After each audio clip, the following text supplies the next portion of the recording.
নওশাদ সিদ্দিকী ভাইজান আপনার পুলিশকে মেরেছে, কটু কথা বলেছে, কিচ্ছু বলিনি। তারপরেও তাদেরকে কিন্তু আজকে রাতে জেলের ভাত আপনি খাওয়াচ্ছেন। যারা আজকে এই অন্যায়গুলো করছে, এই রাহাজানিগুলো করছে, এর জবাব তারা কিন্তু পাবে। আগামী 26-এর ভোট মাথায় রেখে আপনাকে চলার দরকার। পুলিশ কেন মারবে? একজন এমএলএ জনপ্রতিনিধির উপরে আঘাত করছে, এটা লজ্জা। বাংলার জমিনে যোগী রাজ্য চলছে, যোগী রাজ্য থেকে জঘন্যতম রাজ্য চলছে। যোগীর থেকেও যদি খারাপ কিছু হয়ে থাকে সেটা চলছে এই বাংলায়। যে পুলিশটা নওশাদ ভাইকে অ্যাটাক করেছে, বিনা কারণে ঘুষি মেরেছে, আপনি তাকে অবশ্যই তার বিরুদ্ধে আপনি এগেনস্টে তার বিরুদ্ধে আপনি ব্যবস্থা নিন, আমি দেখব। দিল্লি সরকার ওয়াকফ সম্পত্তি উপরে হস্তক্ষেপ করার চেষ্টা করছে, আমরা এখানে আন্দোলন করতে পারবো না কেন? এই বাংলাটা তো আপনার রেজিস্ট্রি করা সম্পত্তি নয়। বাংলায় প্রত্যেকটির গণতন্ত্র অধিকার আছে, প্রত্যেকেই আন্দোলন করবে। আপনি বাধা দেবেন কেন? যারা এমএলএ নওশাদ সিদ্দিকী ভাইজান সহ আরো সব বিশিষ্টজনদেরকে, আন্দোলনকারীদেরকে তাদেরকে অ্যারেস্ট করে তাদেরকে আপনারা ফোন করবেন না। এই বাংলার জমিনে আন্দোলন হচ্ছে, কেন আন্দোলন হচ্ছে? মুসলমানরা এতদিন তো রাস্তাতে আসেনি, মুসলমানরা এতদিন তো সমাজে তারা বিভিন্ন রকমের এই রাস্তাঘাট অবরোধ করে আন্দোলনে নামেনি। কেন নেমেছে? তাদের মসজিদ, তার বিরুদ্ধে মুসলমানদের আজকে আন্দোলন, তার বিরুদ্ধে রুখে দেওয়ার জন্য তার বিরুদ্ধে আমাদের আন্দোলন। আমরা শুনেছিলাম আমাদের এই রাজ্যে যিনি মুখ্যমন্ত্রী আছেন মমতা বন্দ্যোপাধ্যায়, ইনি মুসলমান দরদি। তাহলে ইনি যদি মুসলমান দরদি হবেন, তাহলে মুসলমানদের আন্দোলন রুখে দিচ্ছেন কেন বাংলার জমিনে? এনার তো সহযোগিতা করার দরকার ছিল। এখন আমার মনে হয়, আমার যতটা অভিজ্ঞতা এক্সপিরিয়েন্সে আমার মনে হচ্ছে, এই মুসলমানদের প্রপার্টি এনারা নিশ্চিত ব্যবহার করছে, আর ব্যবহার করার কারণেই এই আন্দোলনকে রুখে দেওয়ার জন্য একটা বিরাট মুখ্য চেষ্টা চলছে। কণ্ঠরোধ করা যায়। আজকে ভাইদেরকে 94 জন ভাইদেরকে অ্যারেস্ট করা হয়েছে, কামরুজ্জামান সহ আমার পীরজাদা এমএলএ নওশাদ সিদ্দিকী ভাইজান সহ আরো সব বিশিষ্টজনদেরকে, আন্দোলনকারীদেরকে তাদেরকে অ্যারেস্ট করে তাদেরকে আপনারা ফোন করবেন না। এই কণ্ঠ রোধ করার মূল কারণ হচ্ছে, এখন তো মনে হয় এই মুসলমানদের প্রপার্টি দখল করে আছে এদের সব এই চোরগুলো, এদের যে সমস্ত চোরগুলো ভেগ ধরে সমাজে নেতা সেজে ঘুরছে সমাজে, এরাই আমার মনে হয় মুসলমানদের ওয়াকফ সম্পত্তি এরা এই রাজ্যে চুরি করে আছে। নইলে এদের কণ্ঠরোধ করার, আমাদের কণ্ঠরোধ করার মূল কারণ কি? যদি মুসলমান দরদি হয়ে থাকেন তাহলে আমাদের সহযোগিতা তো তিনি করবেন। তিনি সেটা না করে আমাদের কণ্ঠরোধ করার চেষ্টা করছেন। আমাদেরকে হুমকি দেয়া হচ্ছে, আমাদেরকে মানে ডেটে দেয়া হচ্ছে, বকে দেয়া হচ্ছে, আমাদেরকে হুমকি দেয়া হচ্ছে এরকম যে এই বাংলার জমিনে ওয়াকফ অ্যামেন্ডমেন্ট বিলের মানে বিরুদ্ধে আন্দোলন করা যাবে না। কেন করা যাবে না? কেন করা যাবে না? এই রাজ্যটা কি আপনার কি কেনা? এই রাজ্যটা কি আপনার? এই রাজ্যটা প্রত্যেকটা হিন্দু, মুসলমান, জৈন, খ্রিস্টান প্রত্যেকের। এই রাজ্যটা কেবলমাত্র আপনার রেজিস্ট্রি করা সম্পত্তি নয়। আমাদের প্রপার্টি দখল হচ্ছে, আমাদের প্রপার্টিকে হস্তগত করার একটা প্রয়াস, বিরাট একটা চক্রান্ত চলছে। আমরা তার বিরুদ্ধে আন্দোলন করছি, আপনি রুখে দিচ্ছেন কেন? এর জবাব মুসলমানরা দেবে আগামী দিন 26-এ। মুসলমানদের ভিতরটা জোরকে শোষণ করছেন, মুসলমানদেরকে শাসন করছেন, এটা কশ্চিনকালে কেউ মেনে নেবে না আগামী দিন। এখনো সময় আছে, শুধরে যান। যে সমস্ত ভাইদেরকে আপনি অ্যারেস্ট করেছেন, আপনার ওই মানে রঙ্গিলা বাহিনী, যে সমস্ত আপনি পুলিশ নামে রঙ্গিলা বাহিনী তৈরি করে রেখেছেন, ওই রঙ্গিলা বাহিনী আজকে যে নওশাদ ভাইয়ের পেটেতে ঘুষি মেরেছে, অসুস্থ, বিনা বন্ডে তাদেরকে ছেড়ে দিন। নইলে আপনি মসনদে টিকে থাকবেন, মুসলমানদেরকে আপনি আক্রমণ করে মসনদে টিকে থাকবেন। মুসলমানরা আগামী দিন আপনার জবাব দেবে। মুসলমানদেরকে আর আপনি রুখতে পারবেন না। আপনি ভাবছেন একটা নওশাদকে অ্যারেস্ট করেছি, একটা নওশাদ সিদ্দিকী অ্যারেস্ট হয়ে গেছে মানে আর কেউ ফাঁকায় বেরোবে না। একটা এই বাংলার জমিনে নওশাদকে আপনি অ্যারেস্ট করতে পারেন, লক্ষ লক্ষ নওশাদ তৈরি হয়ে আছে ভিতর দিয়ে, আপনি জানেন না। আগামী দিন কিন্তু ভয়াবহ দিন। রাজ্য অধিকারে সে আন্দোলন করছে, আপনি রুখবেন কেন? আপনার পুলিশ কেন মারবে? একজন এমএলএ জনপ্রতিনিধির উপরে আঘাত করছে, এটা লজ্জা। বাংলার জমিনে যোগী রাজ্য চলছে, যোগী রাজ্য থেকে জঘন্যতম রাজ্য চলছে। যোগীর থেকেও যদি খারাপ কিছু হয়ে থাকে সেটা চলছে এই বাংলায়। আপনি আপনার প্লোবনে, আপনার ইঙ্গিতে যারা আজকে এই অন্যায়গুলো করছে, এই রাহাজানিগুলো করছে, এর জবাব তারা কিন্তু পাবে। আগামী 26-এর ভোট মাথায় রেখে আপনাকে চলার দরকার। মুসলমান প্রতিনিধি তারা নিজের স্বার্থে গিয়েছিল। আমাদের প্রপার্টি দখল করা হচ্ছে, ওয়াকফ সম্পত্তি, মানে 100 দিনের কাজ দিল্লি সরকার আটকায়। বিজেপি সরকার আটকেছে দিল্লিতে। আপনি দিল্লিতে আন্দোলন করেননি তো? তখন তো আপনি আন্দোলন করেছেন এখানে। আপনার চেলাচামটারা আপনার সবাই আন্দোলন করেছে এই বাংলার জমিনে। দিল্লি সরকার ওয়াকফ সম্পত্তি উপরে হস্তক্ষেপ করার চেষ্টা করছে, আমরা এখানে আন্দোলন করতে পারবো না কেন? এই বাংলাটা তো আপনার রেজিস্ট্রি করা সম্পত্তি নয়।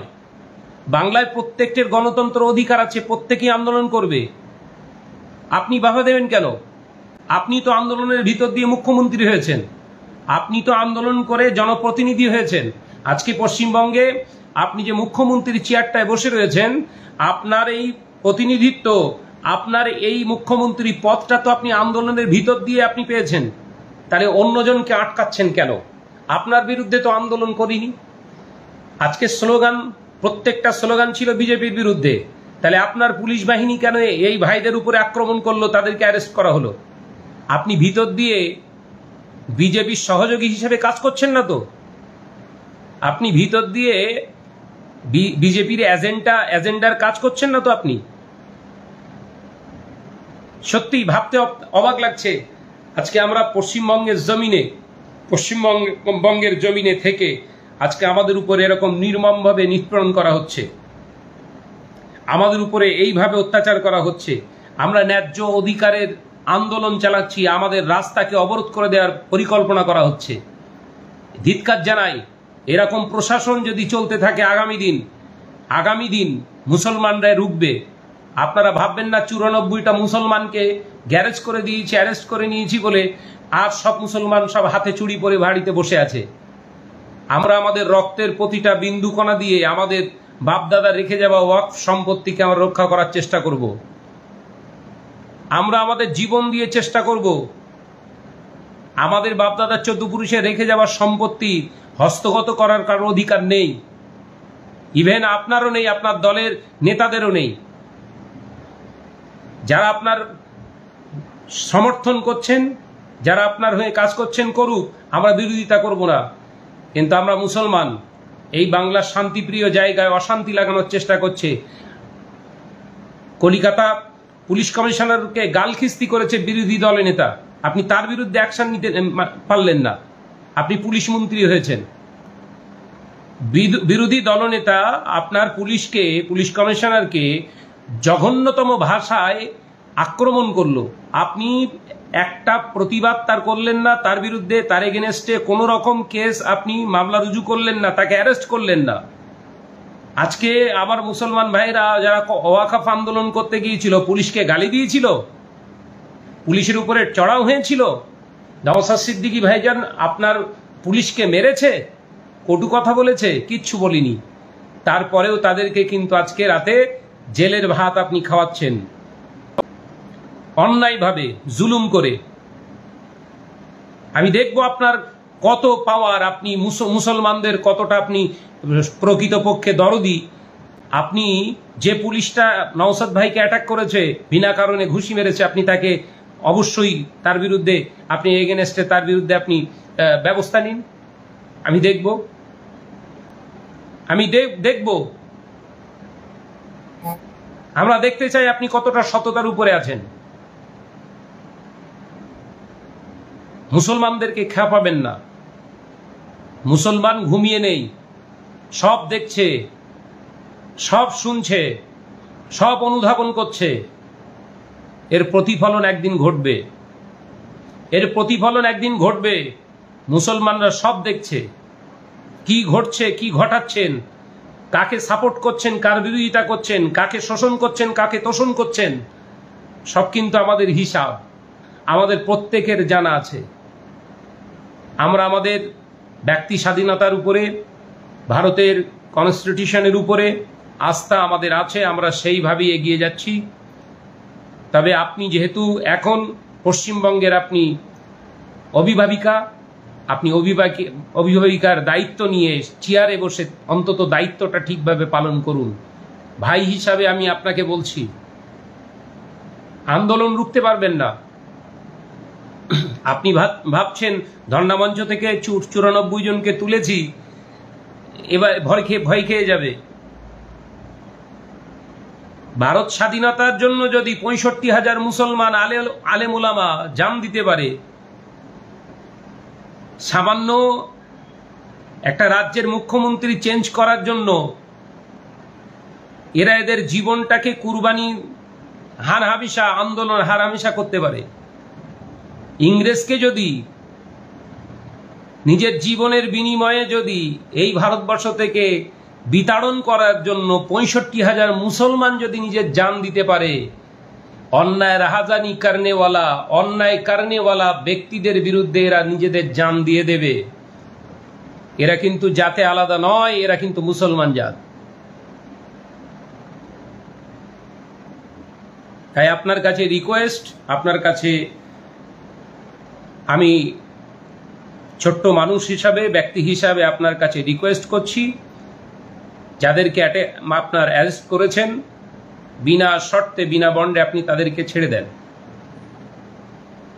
তাদেরকে ছেড়ে দেন। এবং আপনি আপনাকে আন্দোলন ওয়াকআপ বিলের বিরোধিতা আপনার আন্দোলন করতে হবে না। এতটুকুই আপনি সহযোগিতা করুন, যারা আন্দোলন করছে তাদের সহযোগিতা করেন। যদি মনে করেন আমি আন্দোলনে লাভ নেই, আমার লস হবে, আরএসএস আমার খারাপ বলবে, তাহলে আপনি আপনাকে করতে হবে না। আমাদের ন্যায্য অধিকারটা, ন্যায্য আন্দোলনটা আমাদেরকে করতে দেন, বাধা দেবেন না। কারণ আমাদের গায়ের আঘাত লাগছে, আমাদের কলিজায় আঘাত লাগছে, আমাদের ইমানে আঘাত হানছেন, আমরা তাদের ছেড়ে কেন কথা বলবো?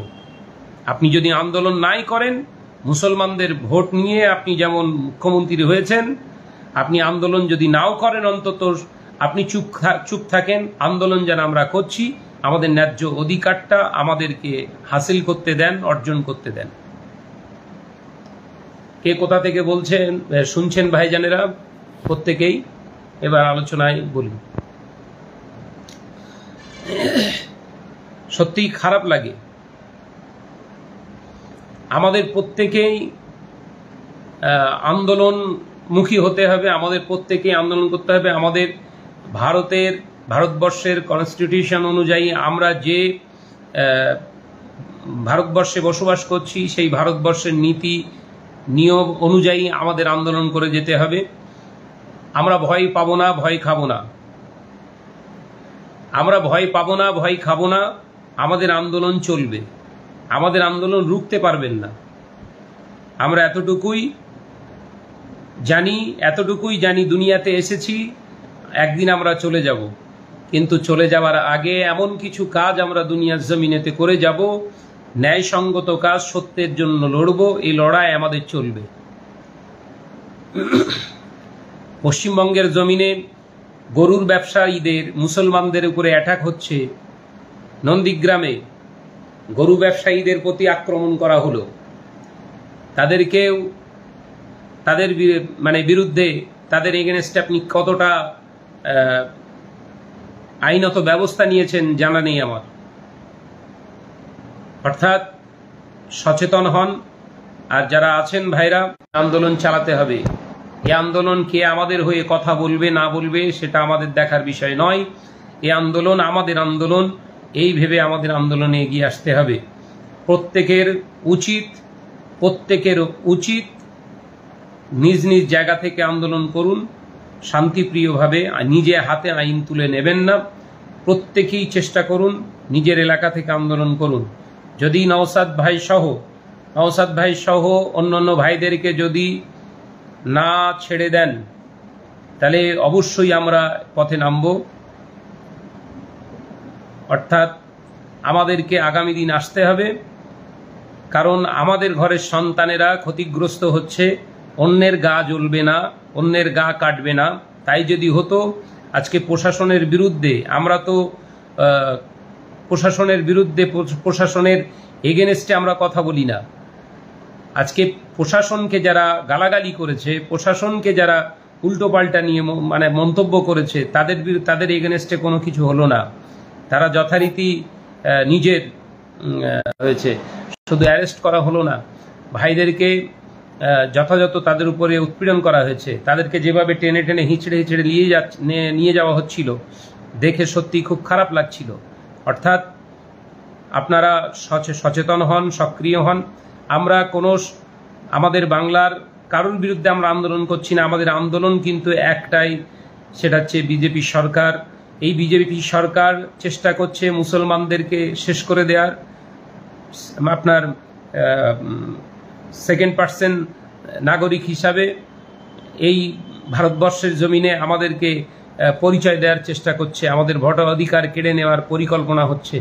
অর্থাৎ সব দিকে খেয়াল রেখে আমাদেরকে ভারতের সংবিধানকে আমাদেরকে বাঁচিয়ে রেখে সম্মান নিয়ে আমাদের আন্দোলন করতে হবে।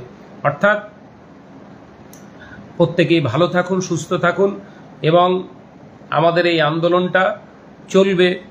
ভাইরা যতক্ষণ না ঘরেতে আসছে, আমাদের প্রত্যেকের এই আন্দোলনে সামিল থাকতে হবে। সেটা অনলাইনে হোক, রাস্তায় হোক, যেভাবে আছেন প্রত্যেকে আন্দোলন চালান। সকল আন্দোলন চাই, শান্তির জন্য আমাদের এই আন্দোলন চলবে। সকলকে আন্দোলনের শুভেচ্ছা। সকলকে আন্দোলনের জন্য আমাদের এক হতে হবে। এই অন্যায়ের বিরুদ্ধে আমাদের রুখে দেওয়ার আমাদের পরিকল্পনা, প্রয়াস, চেষ্টা চালাতে হবে। আজকের এই মতো আলোচনা এই পর্যন্ত করলাম। সত্যি খুব আমি মানে ভারাক্রান্ত হয়ে গেছি। আজকে যেভাবে ভাইয়ের উপরে আক্রমণ হয়েছে, ভাই সোজা হয়ে দাঁড়াতে পারছে না, মানে খুব খারাপ লাগছে। আমাদের পীর পরিবারের সন্তান, তিনি হয়তো রাজনীতির আঙিনায় আছেন, কিন্তু ন্যায্য অধিকার, যে সমস্ত কথাগুলো তিনি বলছেন, যে সমস্ত কথাগুলো উপস্থাপন করছেন, সেগুলো তো সত্য কথা। প্রত্যেকেই সক্রিয়ভাবে এগিয়ে আসতে হবে। আল্লাহ আমাদের সকলকে ঐক্যের সঙ্গে সামিল হওয়ার আল্লাহ তৌফিক